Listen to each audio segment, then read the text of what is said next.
a slight bitter batter on my window, but hopefully it kind of adds to the atmosphere. But yeah, let's get right into it. Starting off with Psalm 26, a prayer for divine scrutiny and redemption.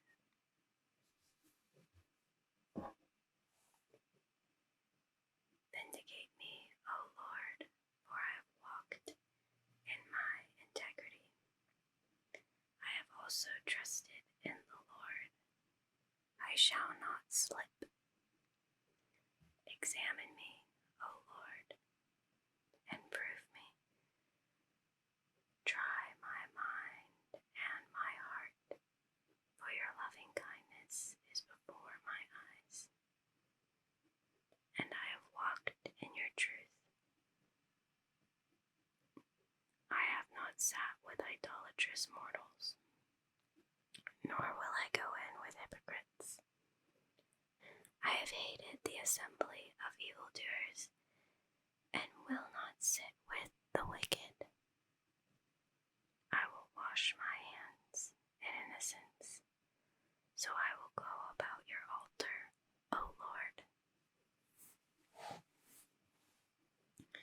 that I might proclaim with the voice of thanksgiving and tell of all your wondrous works. Lord, I have loved the habitation of your house and the place where your glory dwells. Do not gather my soul with sinners, nor my life with bloodthirsty men, in whose hands is a sinister scheme, and whose right hand is full of bribes. But as for me, I will walk in my integrity. Redeem me and be merciful to me. My foot stands in an even place. In the congregations I will bless the Lord. Psalm 27. An exuberant declaration of faith. The Lord is my light and my salvation. Whom shall I fear? The Lord is the strength of my life. Of whom shall I be afraid? When the wicked came against me to eat up my flesh, my enemies and foes, they stumbled and fell. Though an army may encamp against me, my heart shall not fear. Though war may rise against me, in this I will be confident. One thing I have desired of the Lord,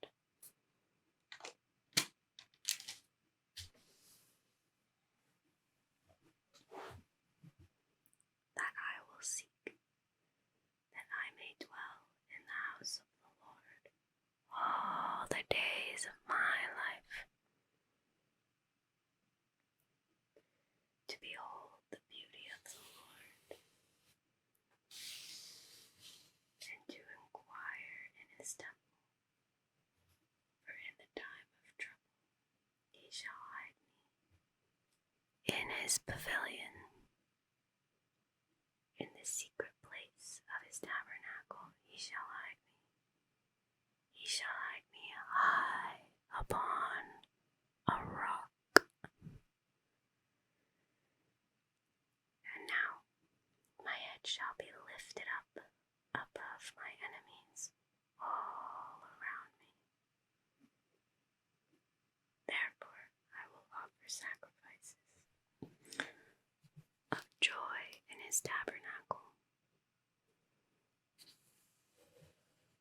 will sing, yes, I will sing praises to the Lord.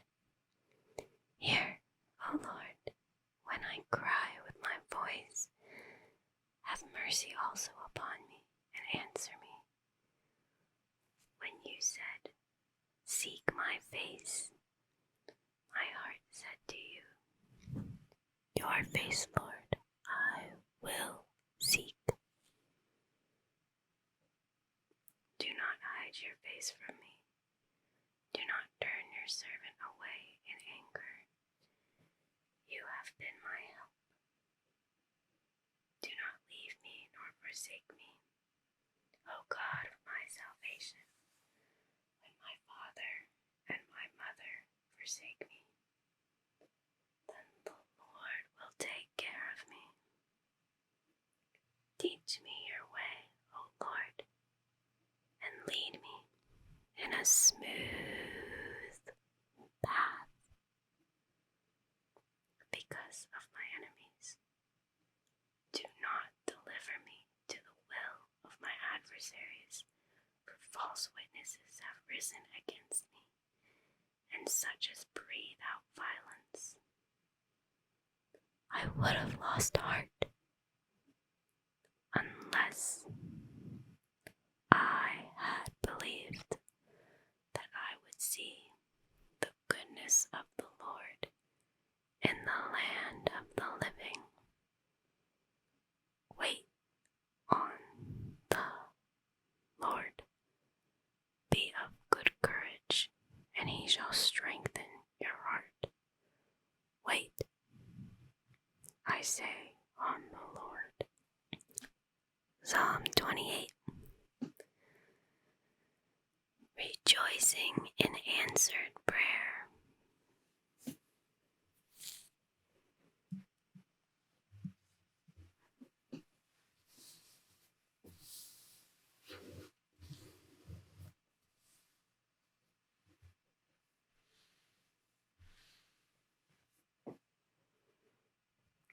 To you I will cry, O Lord, my rock. Do not be silent to me, lest, if you are silent to me, I become like those who go down to the pit. Hear the voice of my supplications when I cry to you, when I lift up my hands towards your holy sanctuary. Do not take me away with the wicked and the workers of iniquity, who speak peace to their neighbors, but evil is in their hearts. Give them according to their deeds, and according to the wickedness of their endeavors. Give them according to the work of their hands.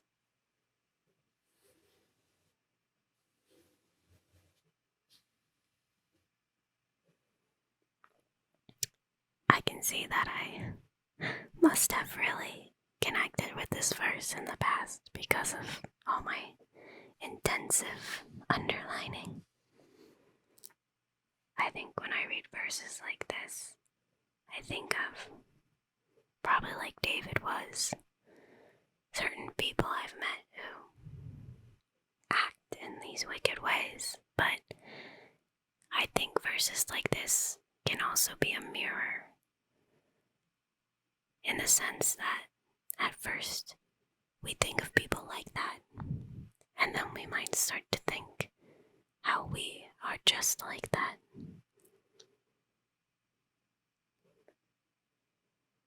And the righteous and just thing for those people and for us who act in this way is to be given according to the work of our hands.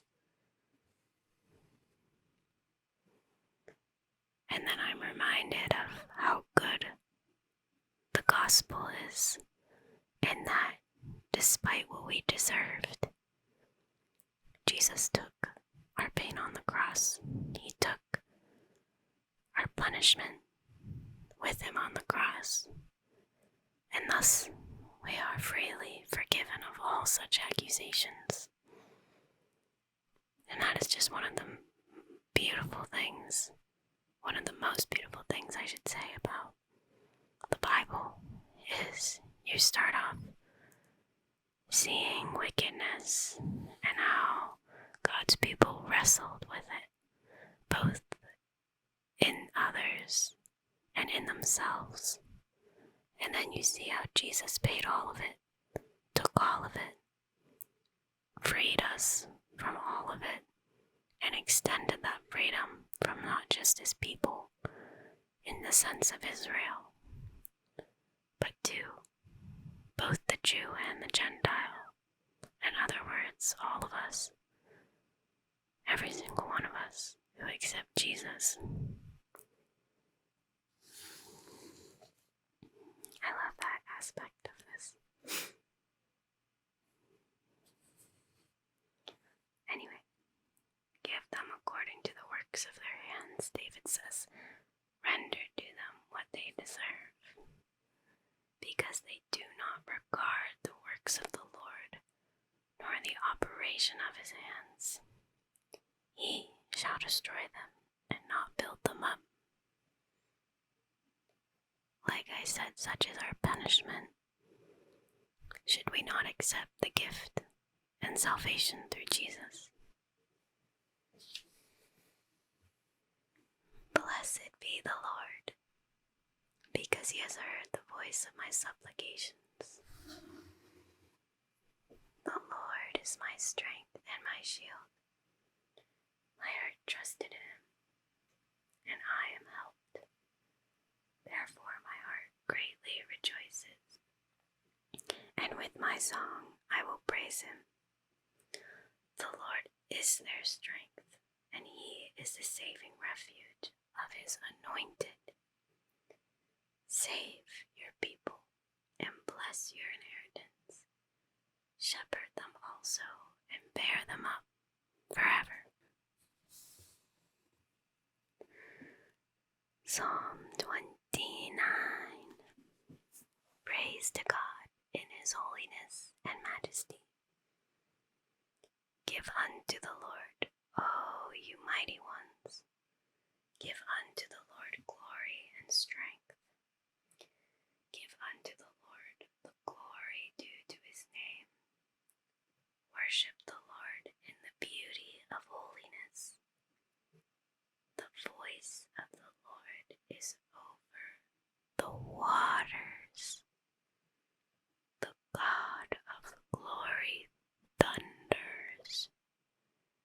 The Lord is over many waters. The word of the Lord is powerful. The voice of the Lord is full of majesty. The voice of the Lord breaks the cedars. Yes, the Lord splinters the cedars of Lebanon. He makes them also skip like a calf, Lebanon and Syrian alike. Lebanon and Syrian like a young wild ox. The voice of the Lord divides the flames of fire. The voice of the Lord shakes the wilderness. The Lord shakes the wilderness of Kadesh. The voice of the Lord makes the deer give birth and strips the forest bare. And in his temple everyone says, Glory! The Lord sat enthroned at the flood, and the Lord sits as the King forever. The Lord will give strength to his people. The Lord will bless his people with peace.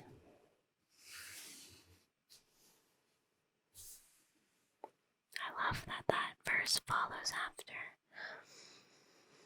David talking about the wicked and what they might deserve in terms of punishment, and how this one is the other side of the coin in such that this is what the power of the Lord is, and his majesty, and what his gifts are for his people, and his power in comparison to the wicked. Just goes to show how incredible God is.